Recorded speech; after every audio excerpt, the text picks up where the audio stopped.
little more practice with Excel, doing a thing called data visualization. This is all part of a huge capabilities of the internet and the data that's out there, that you can actually find data there if you visualize it, find information in it, extracting information from the raw data, which we call data mining. You can decide where to go with your business, what to sell on your Amazon store or your Shopify store.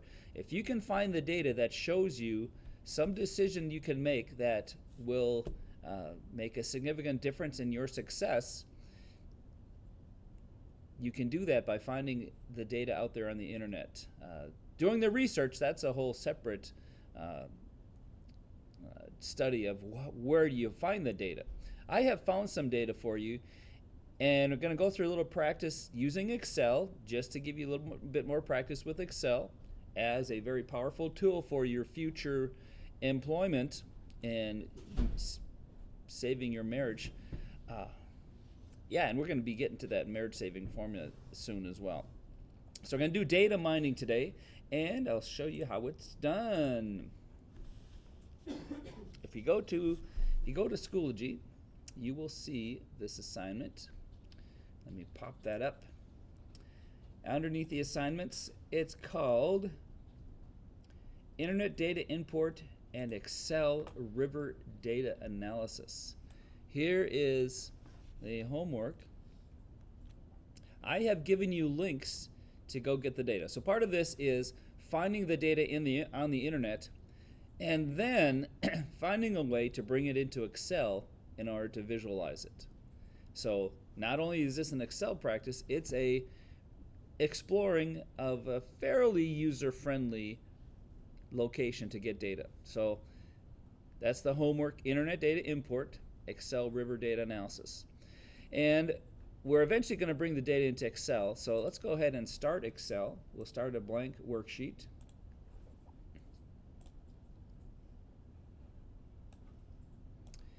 Going to do a blank worksheet. I might as well give it a title: Data Import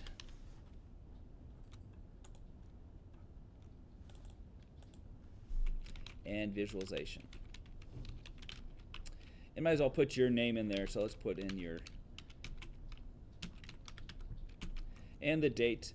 Oh, let's put in the date using the shortcut key Control semicolon. Did you know Control semicolon automatically inserts today's date? So we're going to be putting the data down here, but I have to go get the data first. So I'm starting a blank Excel spreadsheet, and I'm going to go get data to try to import it into Excel. And we're going to do it a couple different ways.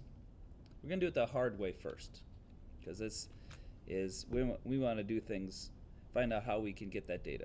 So here's where I'm going to go get the data now.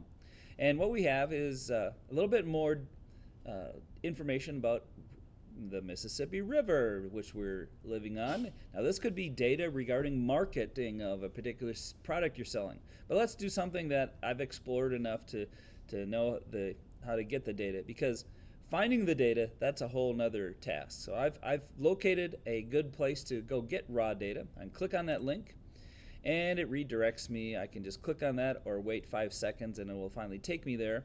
This is data provided by your government regarding the data, the height of the Mississippi River. Let's zoom in on this map, and I can zoom in using my mouse roll key, and if wherever I center, that becomes the center of where I'm zooming.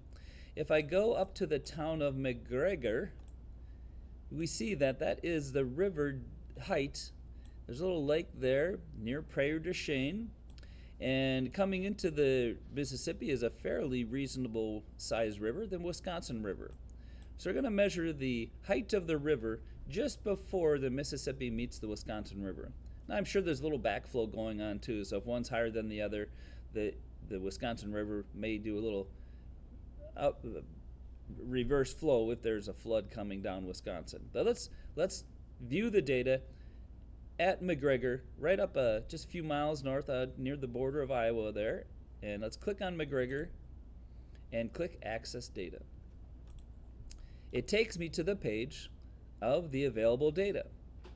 And I see in this data that they've been keeping data from 1990 to July 1990 all the way to today. Other data we see they've stopped keeping except for the gauge height. There's other data that they've been keeping track of temperature, but sadly maybe their thermometer broke back in 2004 and they didn't replace it.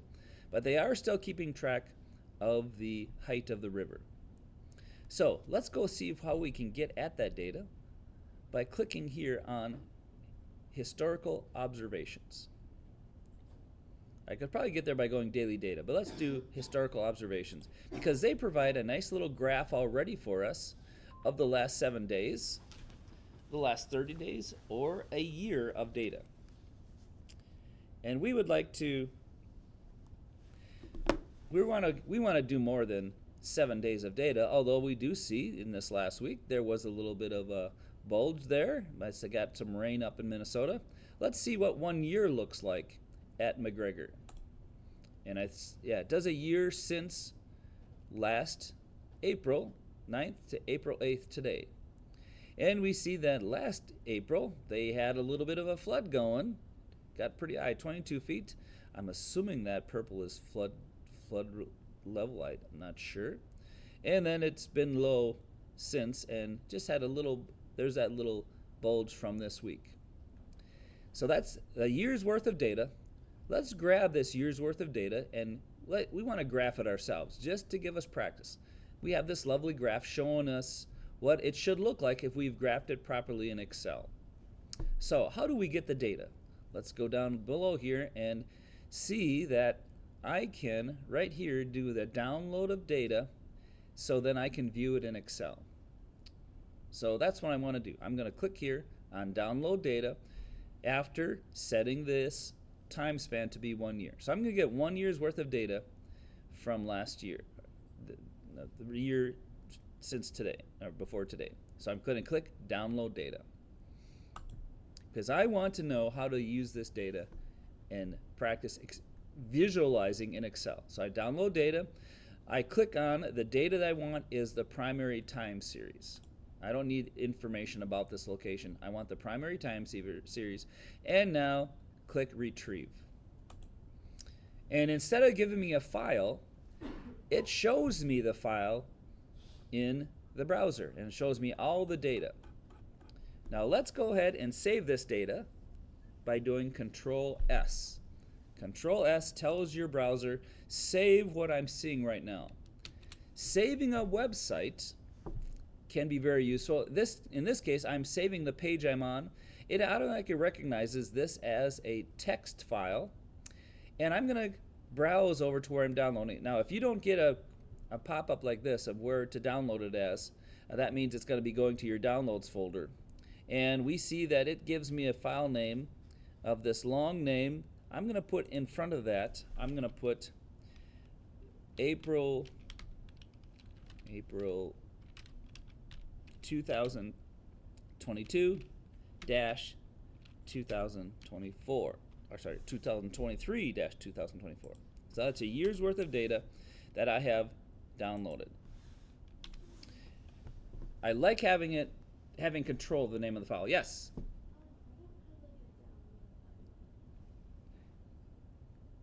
There's no download button. It's a Control S. Control S is what saves it. Control S saves the file. And if it doesn't pop up this dialog asking you where to save it, then this file will appear in your downloads folder. So now that we've saved the data, I'm going to actually, since I have a choice, I'm going to save it over in my cs101 folder.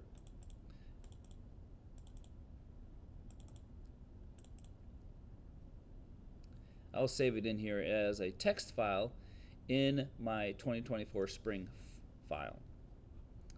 So now the file is saved in a text file. Now we see that the file is going to look like this. Let's go take a look at our file. I'm going to browse over to there now where I saved it. Now if it didn't pop up anything, just go look in your downloads folder and you'll find it in there. I'm going to browse over to where I saved it, purposely saving it in a special place. cs101 folder, spring 2024. And there's the file. I'm going to open that file after using my file browser to go find it. So I'm going to double click on that file and it opens in my Notepad editor.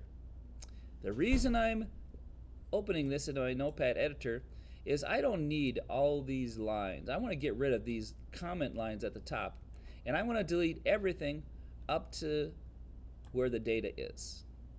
So I'm going to select through all this data, all these lines, and just delete, hit delete. And one more delete so I don't have an extra line at the top. So now I have removed all those extra comments. Basically what I'm doing is I'm preparing this data so I can import it into Excel. So again, I have this file that I opened that got downloaded. It has all this extra stuff at the top that I want to get rid of. I'm going to select through and backspace or hit the delete key.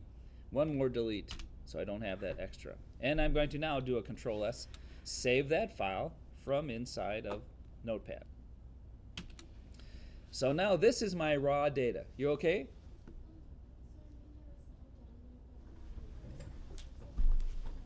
Oh, you have to click the time series before the download button will work. But you didn't get to the data yet. So go down and go up to where we were.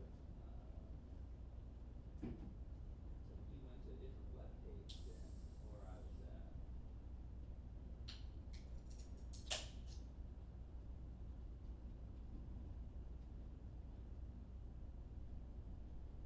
Go to current historical observations. That's the link that we were on. You went to a different link.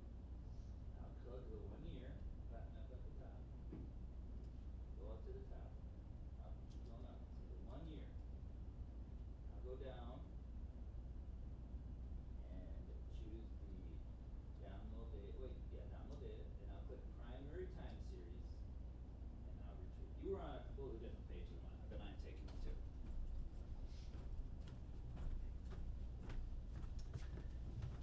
And then that data then you want to edit that data. Make sure you can find the data.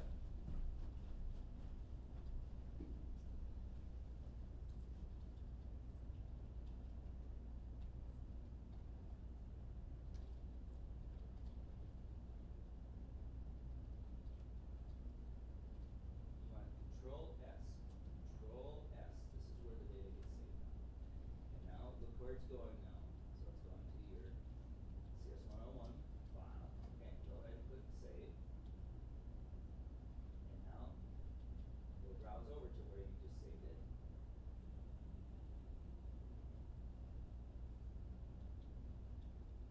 There it is. See it there? Now you want to remove those top lines all the way down just to where the data starts. You don't need any of that. Keep going down all the way down. Keep going down, right up to one line above that. Down one more line. You want to delete all of that and then save that file. So we have our raw data saved, and now we're going to make use of it in Excel. Now there's an easier way to do this, but I wanted to show you this way because much of the time you're going to be given this file to import into Excel. So I want you to know how to actually import data that perhaps someone has found for you or you have discovered out on the internet and you want to see, is there something useful here? I want to mine this data. Remember, part of mining the data is visualizing it. To visualize the data, we're by just viewing it, seeing the spikes in it and what data it was, that's giving us some sort of information. Now that we automatically recognize. Now you could analyze the numbers and get the information, but we want to do it using Excel because Excel allows many types of graphing. So now back in Excel, now that we've saved the data, the raw data that looks like this, we've saved that into a file. Now in Excel, I want to import that data. So let's go to the Data tab, and let's go to the Get and Transform Data. This is a powerful tool in Excel that lets you view data and visualize it. So let's get the data, and we're going to get it from a text file because we've saved it into a text file. Click from text file, and now browse over to where we had saved that text file.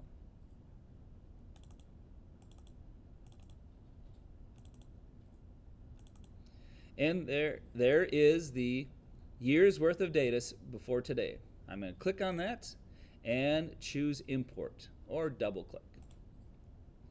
And up pops the import data tool in Excel. It automatically sees that that data can be viewed, and it automatically detects some division between columns of that data. So it's automatically doing a text to columns, and it is putting column 3 and column 4 separate. The date and the time are separate columns. And column 6, that looks to be like the data that we're interested in. Now we don't even have to mess with the delimiter. We see that it has found separation between all the columns, and it's given you information of the first 200 rows. Looks like it'll span multiple columns. Now if I click on a column, let's see, it doesn't give me any choices to do anything. Let's just go ahead and do the transform data and see what it does for us. It has given us into a separate worksheet, and let's see, it's transforming the data. Let's see if there's anything I'm missing here.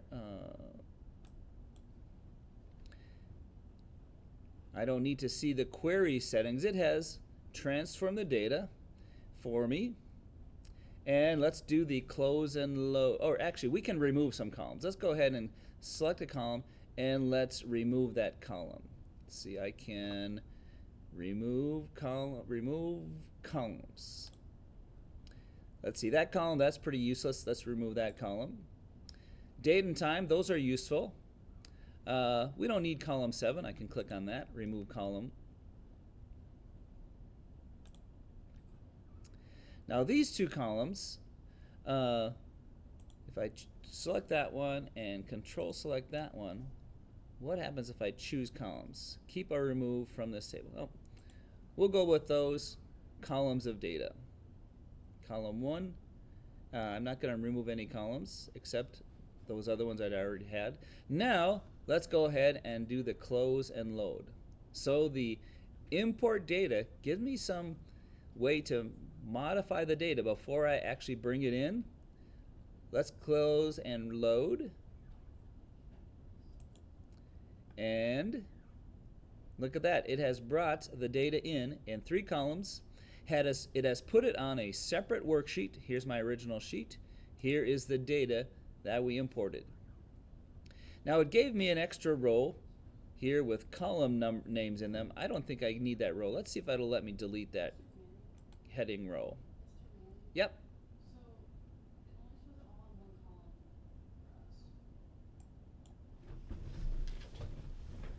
Let's see what happened.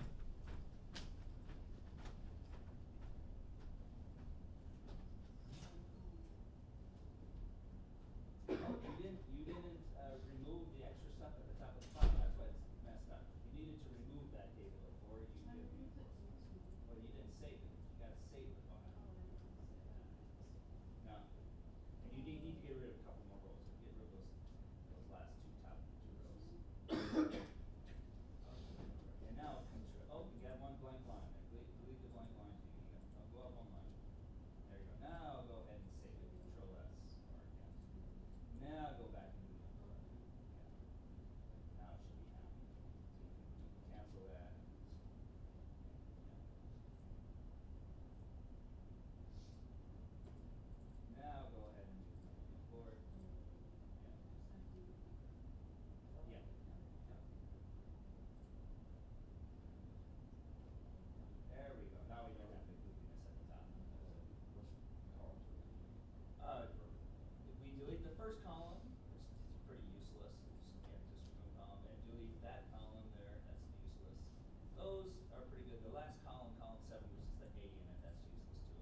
So the import data has brought it in, and it has even colored the alternating colors on the rows for us. I'm going to go ahead and delete this row if it'll let me. Let's see. Will it let me delete that? Or I might have to convert that to something first. Let's see. Can I delete that? I can cut it. Oh, it won't let me delete it. Let's see here. Let's try how to delete that first row. I don't need those column headers. Let's see if I can. Can I convert that?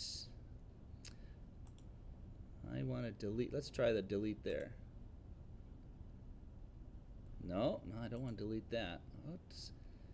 Let's see. Will it let me? It's not letting me remove those column headings. Let's see. Because it has imported this whole thing as a table, I guess I'll leave the column headings in there. What I want to do now is I want to graph this data in column D. First of all, let's just see if I can click on column D, and let's try to, from that data, let's try to do a insert chart, and let's see what we get. I think I'd like a line chart. Let's see if I can insert a line chart from that data and see what I get. Hey, that looks like a pretty good little chart. I've got that same graph that I saw over on the US government page, and look at that. It has some numbers here, but they're pretty useless numbers on the horizontal axis. I would like my horizontal axis to actually be the date. And let's see, how could I do that? Let's see if I can make the horizontal axis be the date instead of just some count of, I'm guessing that's the row that it's in. Let's click on the plus here, and let's try to go with, let's see here, I want my axes, titles, data labels, data tables. Let's try, well, let's try axes, and what do I have? More options. I think it was easier to do in Google Sheets here. I want the data for my horizontal axis to be something other than just that. Oh, now I remember. Remember how I did charts before? Let's try this again. This time, let's select this column and select the data that I want to chart in column D. Now let's see if by having those selected, maybe I click that and did a control click on that column. Now let's try a line chart. Let's see if it comes out better. Insert, line chart, simple line chart. There we go. It worked a little differently in Google spreadsheets.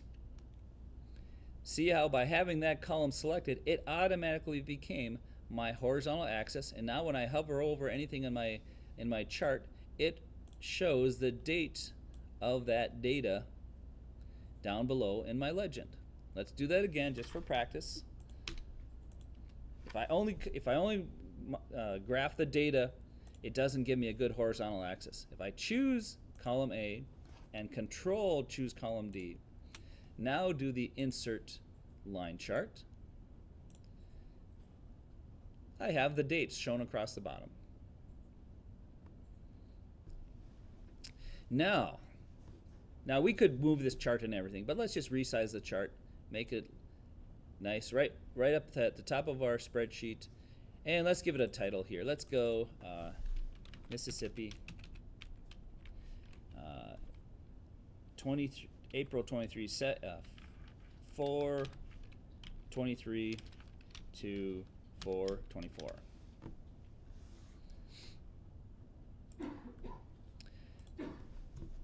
And there I've graphed the data with lovely visualization.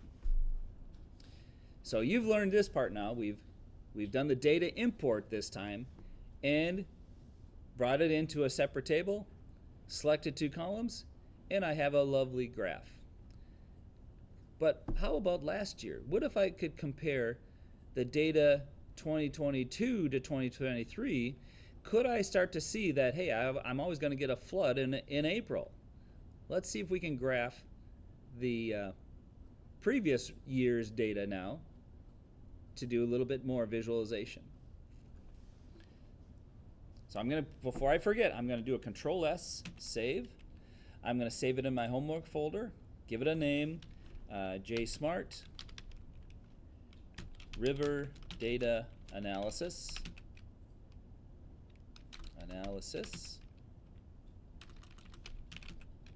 Gets analysis spelled correctly, and save. Now to show you an easier way to graph the data. Let's go back and get last year's data and then see an easier way.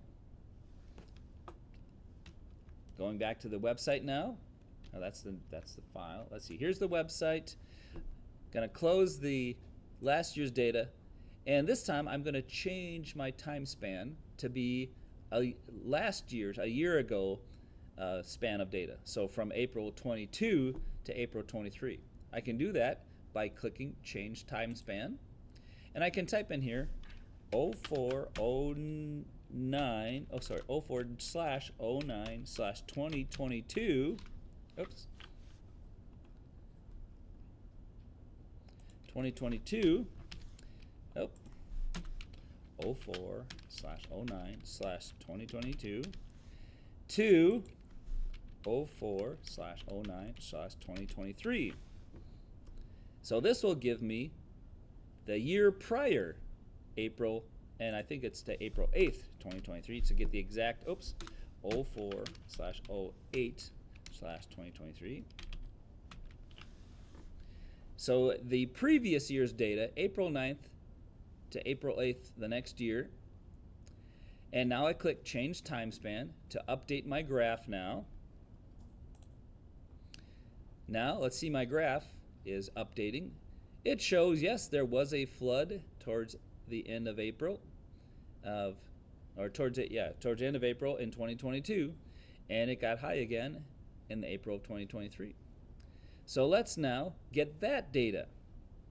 So remember, I changed the time span, clicked change time span. The data displayed with the updated time span, but I want to download that data so I can graph it myself. I don't want just a picture of their graph. I want to be able to have that graph in Excel myself. Oh, there's something interesting here. It looks like there's a little gap in the data. Maybe something broke. We'll see how Excel handles that. I hadn't noticed that before. So I've changed the time span, clicked the button to then verify the change in time span. Now I want to download that data. So I click on that, and I click primary time series. And now when I retrieve it, instead of doing a save from here, let's just do a copy paste. So instead of saving it to a file and then going through that whole import thing, I'm just going to start selecting the data right here. Oops. Start right there. Start dragging through, and I'll slide to the bottom and shift select at the very bottom. And now I'm going to copy paste. Right click copy or Control C copy. And now go back to Excel. Let's make another worksheet for this new set of data. Give it the name 2022 to 2023. And I'm just going to do a Control V paste. And now I've pasted the data, but it's all in column A. But we know what to do with that. We're going to split text to columns. So let's see how we can do that. Let's click on column A. And let's see what we can do. Let's try data. Is there a text to columns? There's from text. There is, here, look, text to columns. Now, I think it was easier in Google Spreadsheets, but let's see how we can convert text to columns here.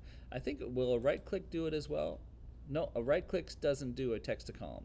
I can do the text to column over here.